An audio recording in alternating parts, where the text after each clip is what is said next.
धृतराष्ट्र बोले, हे संजय, धर्म भूमि कुरुक्षेत्र में एकत्रित युद्ध की इच्छा वाले मेरे और पांडु पुत्रों ने क्या किया? संजय बोले, उस समय राजा दुर्योधन ने व्यूह रचना युक्त पांडवों की सेना को देखकर और द्रोणाचार्य के पास जाकर यह वचन कहा, हे आचार्य, आपके बुद्धिमान शिष्य ध्रुपद पुत्र धृष्टद्युम्न द्वारा व्यूहाकार खड़ी हुई पांडु पुत्रों की इस बड़ी भारी सेना को देखिए। इस सेना में बड़े बड़े धनुषों वाले तथा युद्ध में भीम और अर्जुन के समान शूरवीर सात्यकी और विराट तथा महारथी राजा ध्रुपद, धृष्टकेतु और चेकितान तथा बलवान काशीराज पुरुजित, कुंती भोज और मनुष्यों में श्रेष्ठ सव्य पराक्रमी युद्धामन्यु तथा बलवान उत्तमौजा सुभद्रा पुत्र अभिमन्यु और द्रौपदी के पांचों पुत्र, ये सभी महारथी हैं। हे ब्राह्मण श्रेष्ठ, अपने पक्ष में जो भी प्रधान हैं उनको आप समझ लीजिए। आपकी जानकारी के लिए मेरी सेना में जो जो सेनापति है उनको बतलाता हूं। आप द्रोणाचार्य और पितामह भीष्म तथा कर्ण और संग्राम विजयी कृपाचार्य तथा वैसे ही अश्वत्थामा, विकर्ण और सोमदत्त पुत्र भूरिश्रवा और भी मेरे लिए जीवन की आशा त्याग देने वाले बहुत से शूरवीर, अनेक प्रकार के शास्त्रों से सुसज्जित और सबके सब युद्ध में चतुर हैं। भीष्म पितामह द्वारा रक्षित हमारी वह सेना सब प्रकार से अजय है और भीष्म द्वारा रक्षित इन लोगों की यह सेना जीतने में सुगम है। इसलिए सब मोर्चों पर अपनी अपनी जगह स्थित रहते हुए आप लोग सभी निसंदेह भीष्म पितामह की ही सब ओर से रक्षा करें। कौरवों में वृद्ध बड़े प्रतापी पितामह भीष्म ने उस दुर्योधन के हृदय में हर्ष उत्पन्न करते हुए उच्च स्वर में सिंह की दहाड़ के समान गर्जन कर शंख बजाया। इसके पश्चात शंख और नगाड़े तथा ढोल, मृदंग और नरसिंगे एक साथ बाजे बजने लगे और उनका वह स्वर बड़ा भयंकर हुआ। इसके अनंतर सफेद घोड़ों से युक्त उत्तम रथ में बैठे हुए श्री कृष्ण महाराज और अर्जुन ने भी अलौकिक शंख बजाए। श्री कृष्ण महाराज ने पांचजन्य नामक, अर्जुन ने देवदत्त नामक और भयानक कर्म वाले भीमसेन ने पौंड नामक महाशंख बजाए।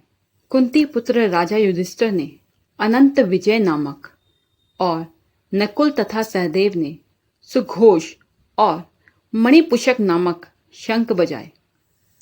श्रेष्ठ धनुष वाले काशीराज और महारथी शिखंडी एवं धृष्टद्युम्न तथा राजा विराट और अजय सात्यकी, राजा द्रुपद एवं द्रौपदी के पांचों पुत्र और बड़ी भुजा वाले सुभद्रा पुत्र अभिमन्यु, इन सभी ने, हे राजन, सब ओर से अलग अलग शंख बजाए और इस भयानक स्वर ने आकाश और पृथ्वी को गुंजाते हुए धृतराष्ट्रियों के यानी आपके पक्ष वालों के हृदय विदीर्ण कर दिए। हे राजन, इसके बाद कपिध्वज अर्जुन ने मोर्चा बांधकर डटे हुए धृतराष्ट्र संबंधियों को देखकर उस शस्त्र चलने की तैयारी के समय धनुष उठाकर हर्षिकेश श्री कृष्ण महाराज से यह वचन कहा, हे माधव, मेरे रथ को दोनों सेनाओं के बीच में खड़ा कीजिए और जब तक कि मैं युद्ध क्षेत्र में डटे हुए युद्ध के अभिलाषी इन विपक्षी योद्धाओं को भली प्रकार से देख लूं कि इस युद्ध रूप व्यापार में मुझे किन किन के साथ युद्ध योग्य है, तब तक इस रथ को यहीं खड़ा रखिए। दुर्बुद्धि दुर्योधन का युद्ध में हित चाहने वाले जो जो ये राजा लोग इस सेना में आए हैं, इन युद्ध करने वालों को मैं देखूंगा। संजय बोले, हे धृतराष्ट्र, अर्जुन द्वारा इस प्रकार कहे हुए महाराज श्री कृष्णचंद्र ने दोनों सेनाओं के बीच में भीष्म और द्रोणाचार्य के सामने तथा संपूर्ण राजाओं के सामने उत्तम रथ को खड़ा करके इस प्रकार कहा कि हे पार्थ, युद्ध के लिए जुटे हुए इन कौरवों को देख। इसके बाद प्रथापुत्र अर्जुन ने उन दोनों ही सेनाओं में स्थित ताऊ चाचों को, दादों परदादों को, गुरुओं को, मामाओं को, भाइयों को, पुत्रों को, पौत्रों को तथा मित्रों को, ससुरों को और सुहृदों को भी देखा। उन उपस्थित संपूर्ण बंधुओं को देखकर वह कुंती पुत्र अर्जुन अत्यंत करुणा से युक्त होकर शोक करते हुए यह वचन बोले। अर्जुन बोले, हे कृष्ण, युद्ध क्षेत्र में डटे हुए युद्ध के अभिलाषी इस स्वजन समुदाय को देखकर मेरे अंग शिथिल हो जा रहे हैं, मुख सूखा जा रहा है तथा शरीर में कंपन हो रही है। हाथ से गांडीव धनुष गिर रहा है और त्वचा भी जल रही है तथा मेरा मन भ्रमित सा हो रहा है, इसलिए मैं खड़ा रहने में भी समर्थ नहीं हूं। हे केशव, मैं लक्षणों को भी विपरीत देख रहा हूं तथा युद्ध में स्वजन समुदाय को मारकर कल्याण भी नहीं देखता। हे कृष्ण, मैं ना तो विजय चाहता हूं और ना राज्य, न सुखों को।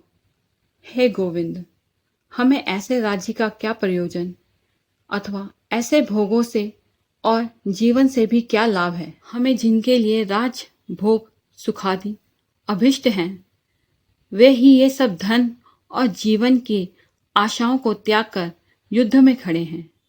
गुरुजन, ताऊ चाचे, लड़के और उसी प्रकार दादे, मामे, ससुर, पौत्र, साले तथा और भी संबंधी लोग हैं। हे मधुसूदन, मुझे मारने पर भी अथवा तीनों लोकों के राज्य के लिए भी मैं इन सबको मारना नहीं चाहता। फिर पृथ्वी के लिए तो क्या ही कहे। जनार्दन, धृतराष्ट्र के पुत्रों को मारकर हमें क्या प्रसन्नता होगी। इन आतताइयों को मारकर तो हमें पाप ही लगेगा। अतएव हे माधव, अपने ही बांधव धृतराष्ट्र के पुत्रों को मारने के लिए हम योग्य नहीं हैं, क्योंकि अपने ही कुटुंब को मारकर हम कैसे सुखी होंगे। यद्यपि लोभ से भ्रष्ट हुए ये लोग कुल के नाश से उत्पन्न दोष को और मित्रों के विरुद्ध करने में पाप को नहीं देखते, तो भी ये जनार्दन, कुल के नाश से उत्पन्न दोष को जानने वाले हम लोगों को इस पाप से हटने के लिए क्यों नहीं विचार करना चाहिए। कुल के नाश से सनातन कुल धर्म नष्ट हो जाते हैं। धर्म के नाश हो जाने पर संपूर्ण कुल में पाप भी बहुत फैल जाता है। हे कृष्ण, पाप के अधिक बढ़ जाने से कुल की स्त्रियां अत्यंत दूषित हो जाती हैं। हे माधव, स्त्रियों के दूषित हो जाने पर वर्ण संकर उत्पन्न होता है। वर्ण संकर कुल घातियों को और कुल को नरक में ले जाने के लिए ही होता है। लुप्त हुए पिंड और जल की क्रिया वाले अर्थात श्राद्ध और तर्पण से विचलित इनके पितृ लोग भी अघोर गति को प्राप्त होते हैं। इन वर्ण संकर कारक दोषों से कुल घातियों के सनातन कुल धर्म और जाति धर्म नष्ट हो जाते हैं।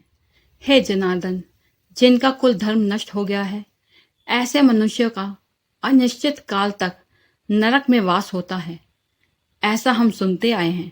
हम लोग बुद्धिमान होकर भी महान पाप करने को तैयार हो गए हैं, जो राज्य और सुख के लोभ में स्वजनों को मारने के लिए तैयार हो गए हैं। यदि मुझ शस्त्र रहित एवं सामना न करने वाले को शस्त्र हाथ में लिए हुए धृतराष्ट्र के पुत्र रण में मार डालें, तो वो मरना भी मेरे लिए कल्याणकारक होगा। संजय बोले, रण में शोक में विलीन मन वाले अर्जुन इस प्रकार कह के वाण सहित धनुष को त्याग कर रथ के पिछले भाग में बैठ गए। गीता के अगले अध्याय के लिए टिकल ट्यून टेल्स को सब्सक्राइब करें। वीडियो पसंद आई हो तो वीडियो को लाइक करें।